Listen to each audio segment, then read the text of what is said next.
Poa, Mansiti mwanangu simeausha amenichania mkeka rafiki yangu hapa. Acha bwana. Wamenichania mwanangu mkeka. Na mkeka yote kataka Abi, ndo kaniuzia mkeka. Yaani mimi mwenyewe malengo yangu alikuwa hata so haya. Nitumbetie mwanangu. Nipangilie kuna habari gani? Umenikumbusha kwanza. Kwenye hilo swala la habari. Na bora ulipokuja. Bwana. Mabeshi unamjua? Kafanya nini? Mabeshi leo si anafutulisha babu. Unabuna. Na sio kufutulisha, ukajua labda viazi vyenu, labda ukajua miogo nini? Ngamia. Unabuna.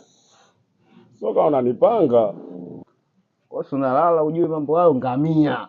Na wewe ukatuambia, wewe kesho tunafutulisha chungu cha kwanza. Leo yeye katusisitizia bwana, ngamia. Bwana Ndugu yangu, mimi toka nimeanza kufunga Ramadhani, sijai kula ngamia. Bora wewe. Mimi atakumjua simjui.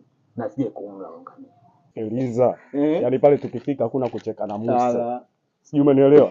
Yaani tunakula ngamia, mchinja ngamia, paka mchuzi wa ngamia. Umesikia? Yaani pale hamna kumwangalia nani wala nani.